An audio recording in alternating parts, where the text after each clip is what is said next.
Assalamualaikum warahmatullahi wabarakatuh. Kami dari kelompok 4 akan mempresentasikan hasil makalah kami, di mana makalah kami ini menjelaskan tentang kepemimpinan. Nah, sebelum kita memulai pembahasan, saya akan memperkenalkan diri dengan kelompok kami. Saya Amin Rizky dengan NPM 2019 310 215, dan selanjutnya yaitu Winda Febrianti dengan NPM 2017 310 1, dan berikutnya Gusti Pangestu dengan NPM 2019 310 110. Pertama itu adalah definisi kepemimpinan. Apa itu kepemimpinan? Ini di sini kepemimpinan adalah seorang yang mempunyai kemampuan yang bisa mempengaruhi dan memberi motivasi kepada orang lain untuk melakukan sesuatu sesuai tujuan bersama. Pimpinan meliputi proses pengaruh dalam menentukan tujuan organisasi, memotivasi perilaku mengikuti untuk mencapai tujuan, dan mempengaruhi untuk memperbaiki kelompok dan budaya.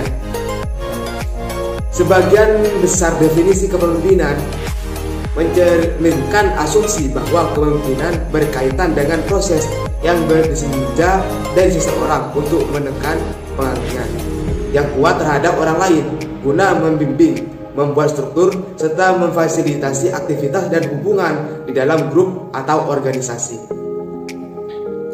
Kepemimpinan mencakup perhatian pada tujuan bersama.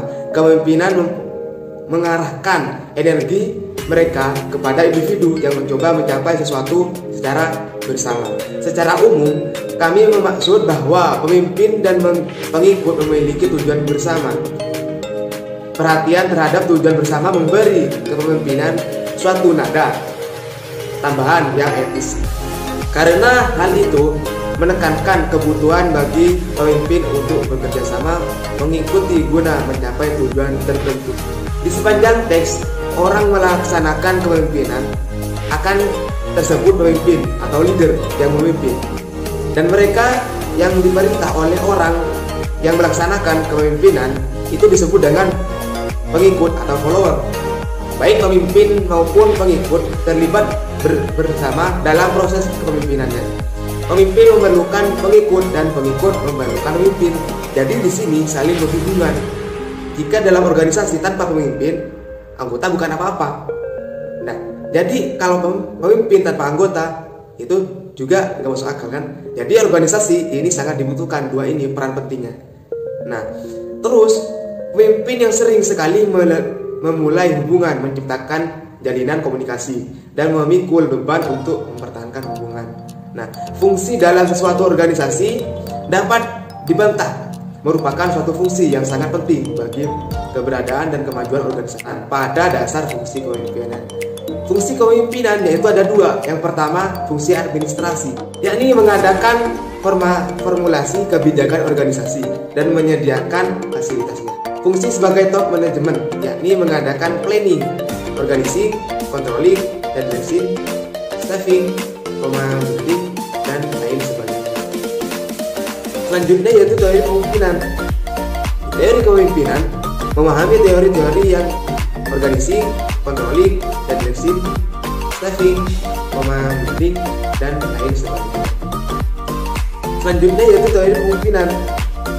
Teori kepemimpinan memahami teori-teori yang besar, artinya untuk mengkaji sejauh mana kepemimpinan dalam suatu organisasi telah dapat dilaksanakan secara efektif serta menunjang kepada produktivitas organisasi secara keseluruhan.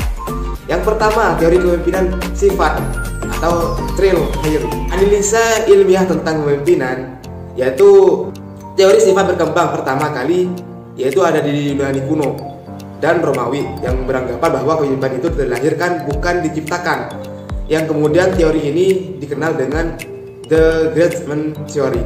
Dalam perkembangannya, teori ini mendapat pengaruh dari aliran perilaku pemimpin psikologi yang berpandangan bahwa sifat kepemimpinan tidak seluruhnya dilahirkan, akan tetapi juga dapat dicapai melalui pendidikan dan pengalaman sifat-sifat itu, antara lain sifat fisik, mental, dan kebugaran.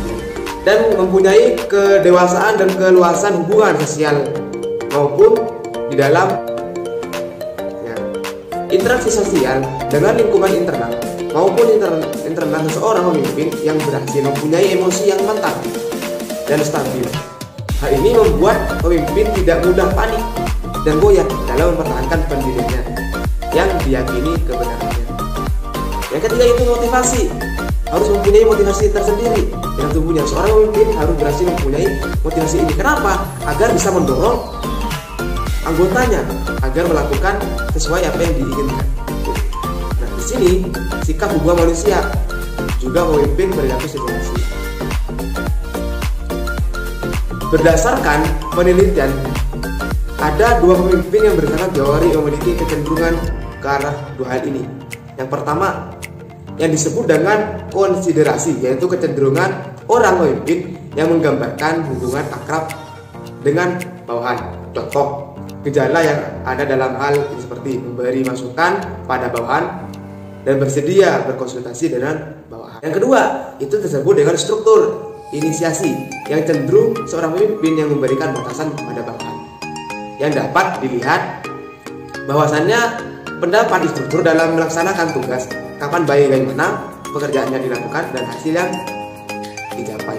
Jadi berdasarkan teori ini, orang pemimpin yang baik adalah bagaimana seorang pemimpin yang memiliki perhatian yang tinggi kepada bawahan dan terhadap hasil yang tinggi pula. Yang kelima, teori kelompok. Agar tujuan kelompok bisa tercapai, harus ada pertukaran yang positif antara pemimpin dan pemimpinnya. Dari adanya berbagai teori kepemimpinan di atas, dapat diketahui bahwa teori kepemimpinan tertentu akan sangat mempengaruhi gaya kepemimpinan, yakni pemimpin yang menjalankan fungsi kepemimpinannya dengan segenap filsafat, di mana gaya kepemimpinan adalah cara seseorang pemimpin bersikap, berkomunikasi dan berinteraksi dengan orang lain dalam mempengaruhi orang untuk melakukan suatu gaya tersebut dan berinteraksi dengan orang lain dalam mempengaruhi orang untuk melakukan suatu gaya tersebut. Gaya tersebut bisa berbeda-beda atas dasar motivasi kuasa ataupun orientasi terhadap tugas yang positif dan negatif, di mana perbedaan itu didasarkan pada cara dan upaya mereka memotivasi karyawan. Apabila pendekatan dalam pemberian motivasi atau ditekankan pada imbalan atau beban, berarti telah digunakan kemungkinan yang positif.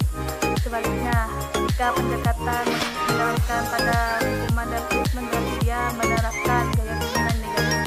Dari pendekatan kedua ini dapat menghasilkan prestasi yang diterima dalam banyak situasi, tetapi menimbulkan kerugian manusiawi.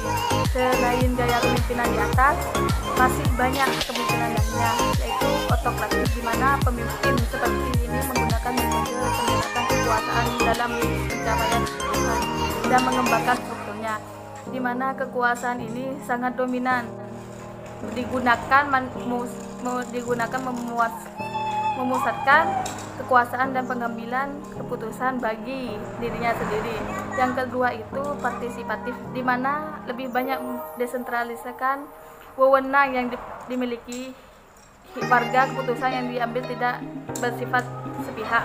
Yang ketiga itu demokrasi, di mana ditandai adanya suatu struktur yang mengembangkannya, digunakan pendekatan pengambilan keputusan yang kooperatif. Yang keempat ini kendali bebas, di mana pemimpin memberikan kekuasaan penuh terhadap bawahannya. Struktur organisasi bersifat longgar dan pemimpin bersifat pasif. Dilihat dari orientasi si pemimpin, terdapat dua gaya kepemimpinan yang diterapkan, yaitu gaya konsideran dan struktur, atau dikenal sebagai orientasi, di mana pegawai dan orientasi tugas. Beberapa hasil penelitian para ahli menunjukkan bahwa prestasi dan kepuasan kerja pegawai dapat ditingkatkan apabila konsideran merupakan gaya kepemimpinan yang dominan. Sebaliknya, para pemimpin yang berorientasi tugas yang struktur percaya bahwa mereka memperoleh hasil dengan tetap membuat orang-orang sibuk dan mendesak mereka untuk memproduksi. Model kontingensi Fielder ini serupa dengan gaya kepemimpinan situasional dengan Hersey dan Blackard, di mana konsepsi kepemimpinan situasional ini melengkap pemimpin dengan pengalaman dan paham dari hubungan antara gaya kepemimpinan efektif dengan tingkat kemantangan pengikutnya. Banyak sekali yang sudah dilakukan untuk melihat gaya kepemimpinan seseorang. Salah satunya yang terkenal adalah yang dikemukakan oleh Blackard, yang dikemukakan 4 gaya dari sebuah kepemimpinan. Gaya kepemimpinan ini dipengaruhi oleh bagaimana cara seorang pemimpin memberikan perintah, dan sisi lainnya adalah cara mereka membantu bawahnya. Keempat gaya tersebut adalah direktif, di mana gaya tepat apabila kita dihadapkan dengan tugas yang rumit dan kita belum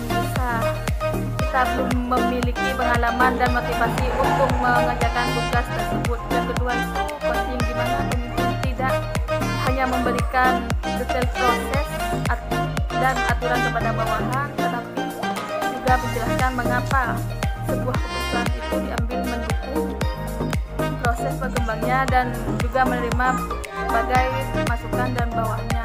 Yang ketiga itu supporting, di mana sebuah gaya pemimpin memfasilitasi dan membantu upaya bawahannya dalam melakukan tugas. Dalam hal ini pemimpin tidak memberikan arahan secara detail, tetapi tanggung jawab dan proses pengambilan keputusan dibagi bersama dengan bawahnya, di mana gaya ini akan berhasil apabila karyawan telah mengenal teknik-teknik yang dituntut dan mengembangkan hubungan yang lebih dekat dengan Anda.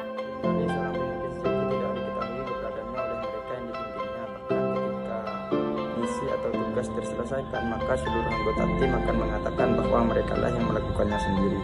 Pemimpin sejati adalah seorang pemberi semangat, motivator, inspirator, dan maksimal. Konsep pemikiran seperti ini adalah suatu hal yang baru dan mungkin tidak bisa diterima oleh para pemimpin konvensional.